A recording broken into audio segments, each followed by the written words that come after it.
Classes. So dear student, आप लोगों के लिए मैं फिजिक्स का एक नया सेशन स्टार्ट करने वाला हूं जो कि विशेषकर यूपी बोर्ड के स्टूडेंट के लिए होगा, जिसमें हम लोग क्लास 12th और क्लास 10th बोर्ड एग्जाम्स की प्रिपरेशन के पॉइंट ऑफ व्यू से हर एक टॉपिक को हम लोग कवर करेंगे। अगर मैं फिजिक्स की बात करूं तो फिजिक्स में क्लास 12th के जितने भी चैप्टर्स हैं उन सारे चैप्टर्स को वन बाय वन करके बहुत ही बेहतरीन तरीके से चैप्टर्स के सभी डेरिवेशंस, सभी इम्पोर्टेंट फार्मूलाज, सभी इम्पोर्टेंट न्यूमेरिकल्स और उससे संबंधित जितने भी ऑब्जेक्टिव क्वेश्चंस पॉसिबल बन सकते हैं उन सारी चीज़ों को हम लोग यहाँ पे कवर करेंगे। तो वन बाय वन करके हर एक टॉपिक से रिलेटेड आप लोगों का वीडियो बनता रहेगा। तो बस आप लोगों को यही करना है कि इस सेशन को आप लोग कंटिन्यू अटेंड करिए, देखिए, डेफिनेटली आप लोग बोर्ड एग्जाम्स में अच्छे मार्क्स गेन करेंगे। तो बेटा अगर हम लोग फिजिक्स की बात करें क्लास 12th फिजिक्स में, तो सबसे पहला स्टार्टिंग का चैप्टर जो होता है वह है हमारा वैद्युत आवेश तथा क्षेत्र। तो वैद्युत आवेश तथा क्षेत्र से ही हमारे 12th फिजिक्स का स्टार्टिंग होता है और उसमें हम लोग आज कुछ बेसिक चीज़ें देखेंगे और यह इस सीरीज का लेक्चर नंबर 1 है। इसमें हम लोग बेसिकली देखेंगे कि इलेक्ट्रिक चार्ज क्या होता है, विद्युत आवेश क्या होता है और उस वैद्युत आवेश के क्या गुण होते हैं, ठीक है। और उससे संबंधित एक बहुत ही इंपॉर्टेंट नियम आता है जिसे कूलाम का नियम कहते हैं। तो आज के लेक्चर में बेसिकली उन्हीं सारे टॉपिक्स को हम लोग कवर करेंगे। तो बेटा अगर सबसे पहले अगर हम लोग बात करें वैद्युत आवेश की, इलेक्ट्रिक चार्ज की, तो वैद्युत आवेश क्या होता है? बेसिकली हम लोग अपने अराउंड में बहुत सारे सब्सटेंस देखते हैं जिसमें से कुछ ऐसे होते हैं जो कि एक विशेष टाइप की प्रॉपर्टी रखते हैं और वह विशेष टाइप की प्रॉपर्टी क्या होती है कि सपोज करो कि अगर कोई कंघी है, कंघी से सब लोग परिचित होंगे बहुत अच्छे तरीके से। अगर कंघी को अगर हम लोग बालों में अपने रब करके छोटे छोटे टीनी पार्टिकल्स के पास, छोटे छोटे कागज़ के टुकड़े के पास ले जाएं तो वह कंघी उसको अट्रैक्ट कर लेता है। लेकिन अगर उसी कंघी को किसी नॉर्मल दूसरे कंघी के पास ले जाए तो they will not attract to each other. ऐसे क्यों होता है? तो ऐसा होता है due to the charging property of the comb, कंघी के आवेशन के गुण के कारण होता है। तो अगर हम लोग वैद्युत आवेश की बात करें तो वैद्युत आवेश किसी पदार्थ का वह गुण होता है जिसके कारण वह दूसरे आवेशित तथा अनावेशित वस्तुओं को आकर्षित करती है अथवा प्रतिकर्षित करती है। Getting my point? नोट करते हैं यहाँ पे वैद्युत आवेश। वैद्युत आवेश, तो मैंने अभी क्या बताया कि वैद्युत आवेश पदार्थ का गुण होता है और पदार्थ का वह गुण होता है जो उसकी सहायता से, जिसके कारण वह किसी आवेशित या अनावेशित वस्तु को आकर्षित या प्रतिकर्षित करती है। यानी कि वैद्युत आवेश पदार्थ का वह गुण जिसके कारण वह दूसरे आवेशित अथवा अनावेशित वस्तुओं को आकर्षित अथवा प्रतिकर्षित करती है। अब कुछ लोगों का यहाँ पे डाउट होगा कि सर कोई आवेशित वस्तु है दूसरे आवेशित वस्तु को तो आकर्षित या प्रतिकर्षित करेगी, लेकिन अनावेशित वस्तु को कैसे आकर्षित या प्रतिकर्षित करेगी? तो कंघी तो आवेशित है लेकिन कागज का टुकड़ा, छोटे छोटे डस्ट पार्टिकल, वे आवेशित थोड़ी हैं, फिर भी उसको अट्रैक्ट करता है। तो आवेशित वस्तु रहेगा तब भी आकर्षित करेगा, अनावेशित वस्तु रहेगा तब भी आकर्षित करेगा। ठीक है, उसको हम लोग बाद में डिस्कस करेंगे कि ऐसा क्यों होता है। ठीक है, तो आवेश किसी पदार्थ का वह गुण है जिसके कारण वह दूसरे आवेशित तथा अनावेशित वस्तुओं को आकर्षित अथवा प्रतिकर्षित करती है। ठीक, इसके बेसिस पर ही हम लोग आवेश को डिसाइड करते हैं कि आवेश दो प्रकार के होते हैं। आवेश दो प्रकार के होते हैं। आवेश दो प्रकार के होते हैं। एक को हम लोग बोलते हैं धनावेश और दूसरे को बोलते हैं हम लोग ऋणावेश। इसको पॉजिटिव चार्ज बोलेंगे और इसको नेगेटिव चार्ज। बात क्लियर है? अब देखो पॉजिटिव और नेगेटिव चार्ज हैं तो उनके कुछ प्रॉपर्टीज होते हैं। पहली और सबसे इंपॉर्टेंट प्रॉपर्टीज क्या होती है कि समान प्रकार के आवेश एक दूसरे को प्रतिकर्षित करते हैं। यदि यहाँ पे प्लस आवेश है, यहाँ पर भी प्लस आवेश है, तो इन दोनों के बीच में हमेशा एक प्रतिकर्षण का बल लगेगा, प्रतिकर्षण बल। वहीं अगर विपरीत प्रकृति के आवेश हैं, यानी कि यहाँ पे प्लस क्यू और यहाँ पे माइनस क्यू, तो इनके बीच आकर्षण बल लगेगा, आकर्षण बल लगेगा। ठीक है, तो दो समान प्रकार के आवेशों के बीच प्रतिकर्षण और विपरीत प्रकार के आवेशों के बीच आकर्षण बल कार्य करता है। अब देखो ये तो पहली प्रॉपर्टी हो गई। दूसरी प्रॉपर्टी क्या होता है? आवेश का क्वांटीकरण। आवेश का क्वांटीकरण, आवेश का क्वांटीकरण। आवेश का क्वांटीकरण से मतलब क्या होता है? आवेश का क्वांटीकरण कहता है कि किसी भी आवेशित पिंड पर, किसी भी आवेशित वस्तु पर आवेश की मात्रा मूल आवेश का पूर्ण गुणज होता है। पूर्ण गुणज का मतलब क्या हुआ कि किसी भी वस्तु पर जो आवेश होगा ना, वो फ्रैक्शन के रूप में कभी नहीं हो सकता, और भिन्नात्मक रूप में कभी भी नहीं हो सकता। ठीक है, इसी को बोलते हैं क्वांटाइजेशन ऑफ चार्ज। यानी कि इसको हम लोग लिखते हैं Q equals two plus minus NE, जहां जहां n एक पूर्ण गुणांक है जिसका वैल्यू 1 2 3 4 एटसेट्रा हो सकता है। ठीक है, अभी कुछ लोगों की बातें क्लियर नहीं होगी कि कैसे ऐसे हो गया। अब देखो मैं यहाँ पे कंसीडर करता हूँ कि हमारे पास दो बॉडी है।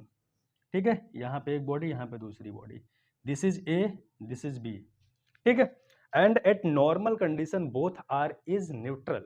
सामान्य स्थिति में दोनों न्यूट्रल हैं, उदासीन हैं। उदासीन का मतलब क्या हुआ? जितने धनावेश उतने ऋणावेश। तो यहाँ पे हम मान लेते हैं कि 100 इलेक्ट्रॉन है, 100 इलेक्ट्रॉन है तो 100 प्रोटॉन होगा, 100 प्रोटॉन। इसमें 200 इलेक्ट्रॉन है तो इसमें 200 प्रोटॉन होगा। ठीक है, जितना इसमें पॉजिटिव उतना नेगेटिव, जितना इसमें पॉजिटिव उतना ही नेगेटिव।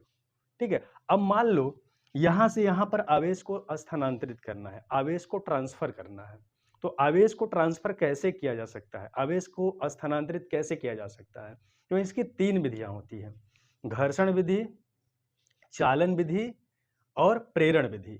तो हमको उस मेथड को हम लोग बाद में डिस्कस करेंगे।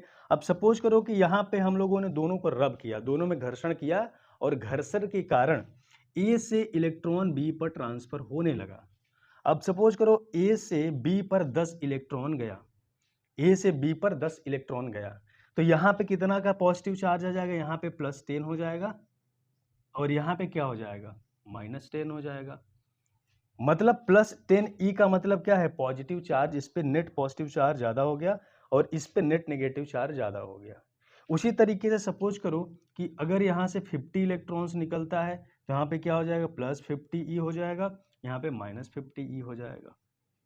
वैसे ही हम कंसीडर करते हैं कि ए से बी तक n इलेक्ट्रॉन का ट्रांसफर होता है, n इलेक्ट्रॉन का ट्रांसफर होता है, तो ए पर चार्ज हो जाएगा +NE और बी पर चार्ज हो जाएगा -NE।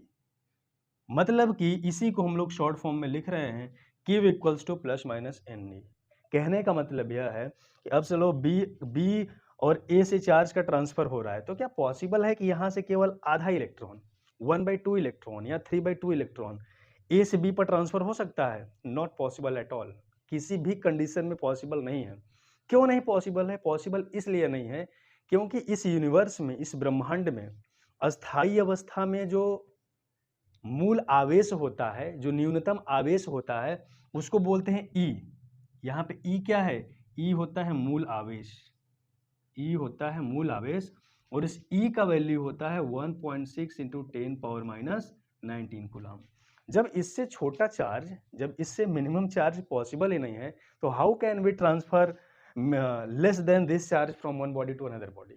जब इससे छोटा पॉसिबल नहीं है तो कैसे हम लोग चार्ज को ट्रांसफर कर सकते हैं? तो हम लोग चार्ज को ट्रांसफर नहीं कर सकते हैं। यही क्वांटाइजेशन ऑफ चार्ज कहता है कि किसी भी बॉडी पर चार्ज ट्रांसफर हमेशा फंडामेंटल चार्ज मूल आवेश के मल्टीपल इंटीजर्स के फॉर्म में होता है। आई होप क्लियर हुआ होगा। अब देखो, अभी हम लोग बात कर रहे थे कि पॉजिटिव चार्ज हैं तो एक दूसरे को रिपेल करेंगे, प्रतिकर्षित करेंगे, और अगर अपोजिट चार्ज हैं तो एक दूसरे को अट्रैक्ट करेंगे, आकर्षित करेंगे। तो यहाँ पे क्वेश्चन आ सकता है कि सर कितना फोर्स लगेगा, कितने फोर्स से अट्रैक्ट करेंगे या कितने फोर्स से रिपेल करेंगे।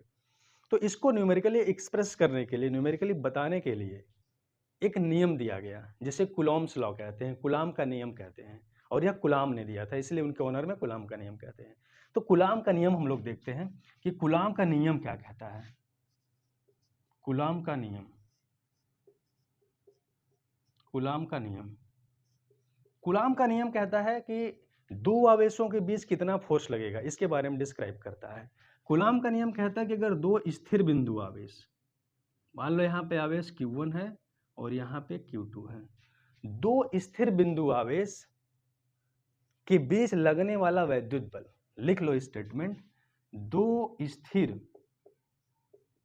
बिंदु आवेशों के बीच लगने वाला बल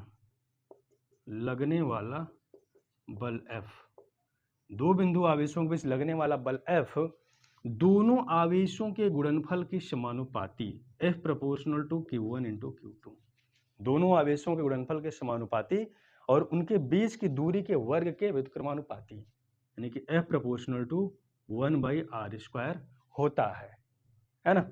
अब यहाँ पे इन दोनों इक्वेशन को अगर हम लोग मिलाते हैं, this is equation first, this is equation second, तो यहाँ से हमको मिलता है F proportional to Q1 into Q2 upon r²। ठीक, अब देखो जहाँ पर भी समानुपाती का चिन्ह होता है, जब वो हटता है तो एक कांस्टेंट आता है। यहाँ पे जब ये हटता है तो ये आता है F equals to K Q1 Q2 by r²। ठीक, this is the Coulomb's law.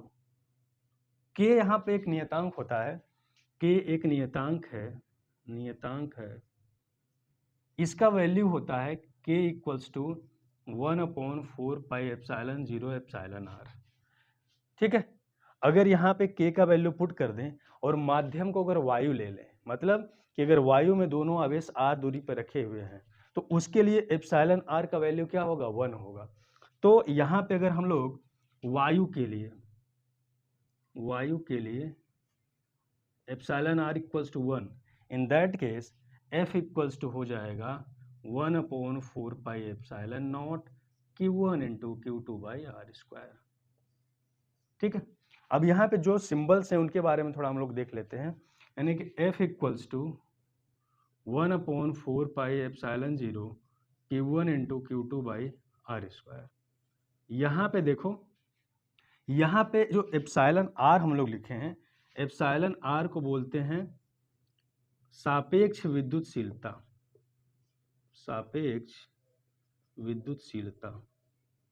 और एप्सिलॉन 0 को बोलते हैं निर्वात की विद्युतशीलता। ठीक है, एप्सिलॉन 0 का वैल्यू कितना होता है, एप्सिलॉन 0 का value 8.854 into 10⁻12 coulomb square upon newton metre square, ये एप्सिलॉन 0 का वैल्यू होता है। ठीक है, अब यहाँ पे देखो, यहाँ पे इसको एक फॉर्म में और लिख सकते हैं, इसका वैल्यू होता है F equals to 9 into 10⁻9 Q1 into Q2 by r²। ठीक है, तो अगर न्यूमेरिकल क्वेश्चंस आता है, दो बिंदु आवेश कुछ डिस्टेंस पे रखे हैं, उनके बीच फोर्स कितना लगेगा, तो we can calculate by using this formula. ठीक है, अब यहाँ पे देखो, यहाँ पे अगर हमको एक कूलाम आवेश को डिफाइन करना हो कि एक कूलाम आवेश होता क्या है, तो हम लोग कैसे डिफाइन कर सकते हैं। अगर यहाँ पे हम लोग यहाँ पे Q1 equals to Q2 equals to 1 coulomb ले लें और R equals to 1 metre, in that case F equals to 9 into 10⁻9 newton. यानी कि एक कूलाम क्या है, एक कूलाम वह बिंदु आवेश है, वह आवेश है जो समान प्रकृति के समान आवेश से 1 मीटर की दूरी पर रखे जाने पर 9 इंटू 10⁻9 न्यूटन का बल का प्रतिकर्षण अनुभव करता है। So this is whole about the coulomb's law.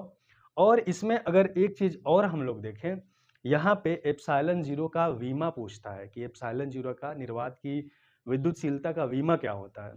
तो यहाँ से अगर हम लोग एप्सिलॉन जीरो का वैल्यू निकालेंगे तो देखिए क्या हो जाएगा, F equals to 1/4 pi epsilon nought Q1 into Q2 by R square. यहाँ से एप्सिलॉन नॉट का वैल्यू निकालेंगे तो हो जाएगा 1/4 pi Q1 Q2 by R square into 1/f। तो अगर इसका बीमा हमको निकालना हो तो कैसे निकालेंगे, देखो Q1 Q2 का Q का 80 इंटू 80 है ना, और यहाँ पे हो जाएगा इसका L2 और इसका हो जाएगा MLT-2।